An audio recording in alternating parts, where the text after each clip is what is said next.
2017. Oh my God, John. Hey, everybody. How you doing, Jen? Happy New Year. Oh my God, whoops. Oops. I forgot to turn the speaker on. I'm sorry. How's your 2017 so far? I mean, it's been the second day now, so. Second day. It's been a whirlwind. So much going on. So much. Last night I spent the night reflecting, and awesome. And today trying to plan different things. So yeah, it's been pretty cool. How was your weekend? Weekend was great. Spent time with neighbors, family, ate lots, a lot of rich foods, ham, turkey, you name it. Like, I ate everything. It was great. It was great. I'm telling you, I'm still recovering. I'm still feeling that. But overall, I'm like doing the same thing what you did on New Year's Eve.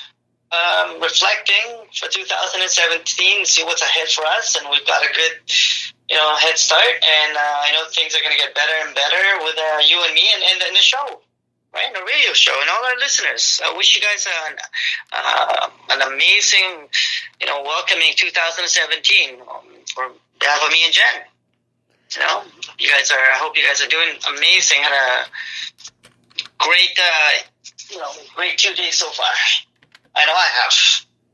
With all the good food. All you're talking about is food. Yes. So, happy 2017. I'm still trying to digest it. I'm still getting into the swing of things. I know it's only the second. I guess maybe because my son's not back in school yet, so it kind of still feels like it's not real. Yeah.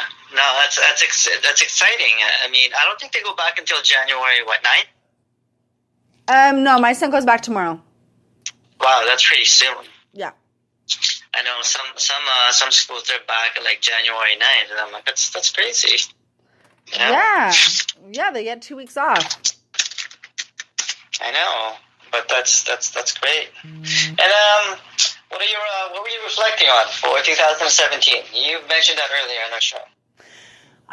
So, I find that at this time of year, everybody reflects, everybody's trying to think about their goals and their dreams and stuff like that for, 2017, the new year, and talking about New Year's resolutions. And to be honest with you, New Year's resolutions goes out the window. It's all a bunch of BS as far as I'm concerned.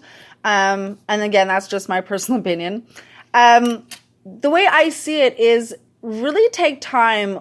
When we come down to the end of one year and the beginning of another year, I find it's really, really crucial to try to get in the moment. And that's true.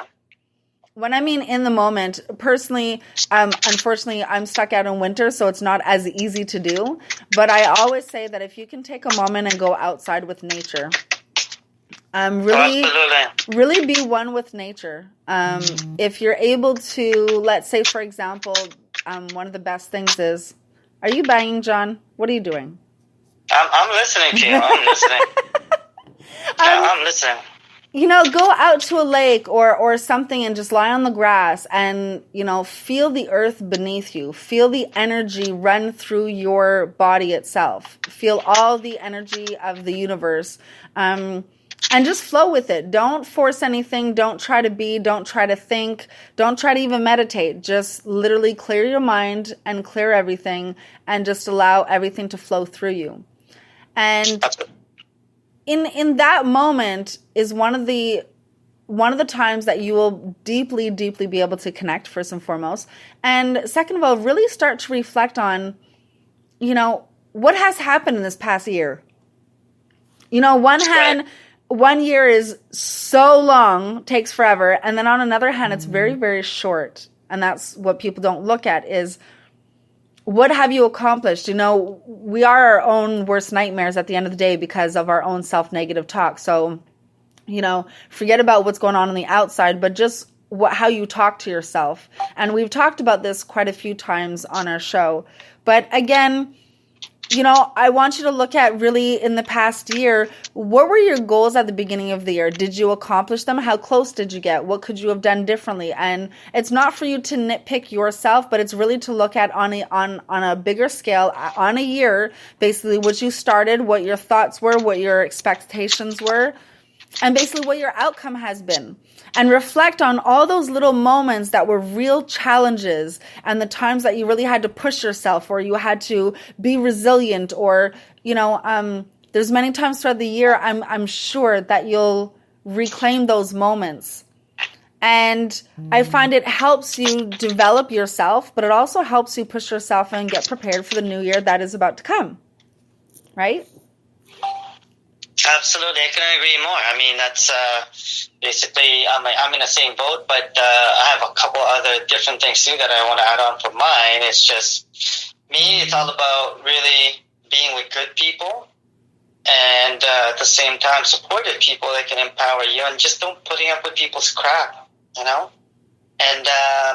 don't have time to feel sorry for yourself. That's a whole different ballgame. I was more referring to giving yourself permission and giving yourself time to really reflect on what has happened in this past year. Some people had an amazing year. Some people had a bad year. But really, at the end of the day, what kind of year did you really have? And what was really bad about it? And what lessons did you get out of it? That's true. We always take things in a negative way, and it could be absolutely fabulous, but you choose not to see the fabulous part of it, right? So just reflect on, what have you accomplished? What have you achieved? And remind yourself those moments and those days where you did achieve that. What strength did you have to have? What resilience did you have to have? What courage did you have to push yourself through to complete that? Those little reminders help us more in the future, because we're going to get to another stage or another part in our journey where we're going to have to do something again that requires that same courage that we drew on, that requires the strength that we need to draw on, and to really learn where we get it from and how we can replenish ourselves. Yes, absolutely. I mean, really agree. I mean, that's a really good thing to think about, to reflect on, and hopefully you guys who are listening out there, it's just a short reminder. Because at the end of the day, it's you alone that can really help yourself, right? So absolutely, I appreciate what you accomplished in the past, so that as you're moving forward and you're looking towards the future. Now, here's the thing with looking towards the future. New Year's comes along and everybody talks about New Year's resolutions and stuff. And don't get me wrong, to each his own at the end of the day. For me, really looking at the future is really, what are your dreams? When I work with my clients and stuff, I always work with them and I always tell them, we always work backwards in a sense, right? So if you have a radio built up and the radio works and everything's functioning, okay, that's amazing. Now start taking it apart. And as they start taking it apart, that's how you know what pieces go together and how it works and the functionality of it as you take it apart piece by piece until everything's in pieces, right? And then you're able to build it back up a hell of a lot easier.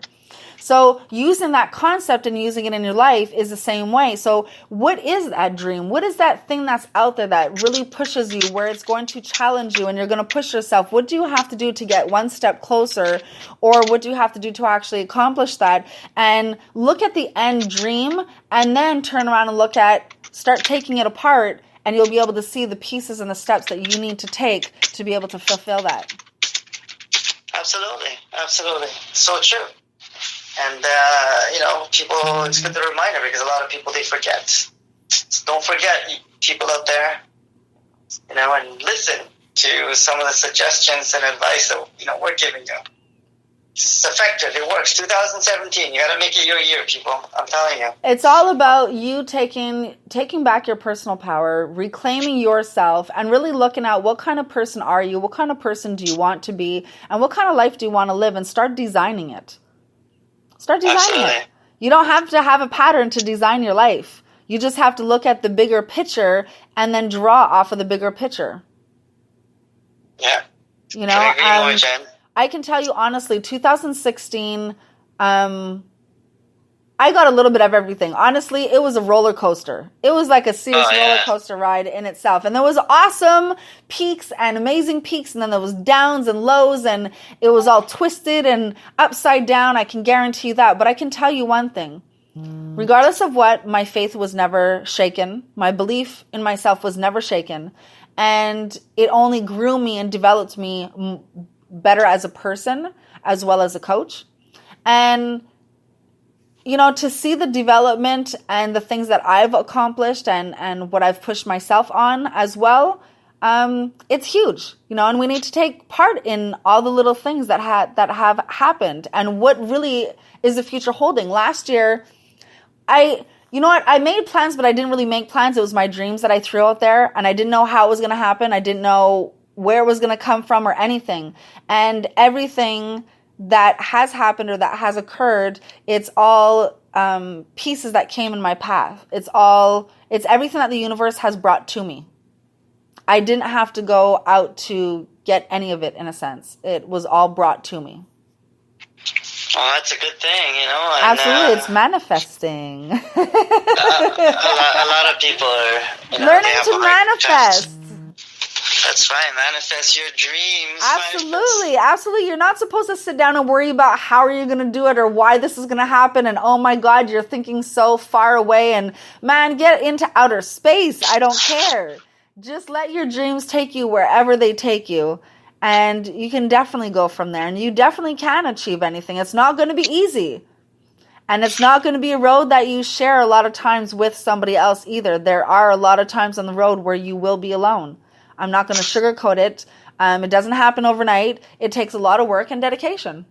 That's right. That's why, you know, it's for me. I tell people, you know, you got to have a blueprint, but you also got to make an adjustment in every circumstances, you know, because not everything is according to what you're going to happen. But don't manifest it and just make an adjustment, and just, you know, people become obsessed with their goals and or the situation they're in over and over. But you gotta learn to release that. Once you release it, it happens. It just happens, you know. And I see that happen. You know, it really does. Not just surrendering it, but kind of just, you know, in a way, knowing it that it's going to happen. You know, that's the fun part, is actually getting there, because once you're there, I was actually watching this show with Steve Harvey, and he was interviewing Oprah, right? So It was the first time that this is a really good story, because this is something that we're talking about, not just with manifestation and about challenges and struggles and, you know, achieving your goals. And, you know, I love his show, but he was sharing with the audience, I was watching this, about when he interviewed Oprah. And I thought it was a very powerful interview, because Oprah said to him, I knew and you knew that when I looked at you in the eye, that there was something more than about you. And I was going to change his life as soon as, you know, he got to the Oprah show. But he was just not just a comedian. He was becoming something more than that. And I thought that was very powerful, because they kind of just both looked at each other in the eye, and they knew that struggle, and once they got on the show and her promoting him, it's going to take him to a different level. But also what he said was that he could not share it with people about when you get to that kind of stage in your life, that everything, you're there, it's hard to explain. He said it's so hard to explain that he couldn't talk to anyone except people on that level. So, and that's what everybody's trying to achieve, you know, to get to that level where they're at in life, and they become so obsessed with it. But what we are talking about earlier today is exactly what Oprah and Steve Harvey were saying, that as soon as he kind of just let go, had that faith, and he was just focusing on what he wanted to do, eventually he was going to get there. He was more like being at the moment, mindful, and letting it naturally go with the flow. And he got there, right? And that's exactly what you were saying. It's like, gotta let it go with the flow. But at the same time, you know, don't get so obsessed and thinking about it. But I just had to share that with the listeners, because I thought that was so powerful what they both were talking about in the interview. So maybe you'll be the Oprah. Maybe I'll be the Steve Harvey. I don't know about that one. Maybe after you get that book out, right? That's right. It's like you and me talking about it. It's like, what? And next thing you know, it's like you and I can mutually understand it. And, you know, we're all going to get there. But maybe we're the next Oprah and Steve Harvey. But I think we'll be better looking than those two. I don't know.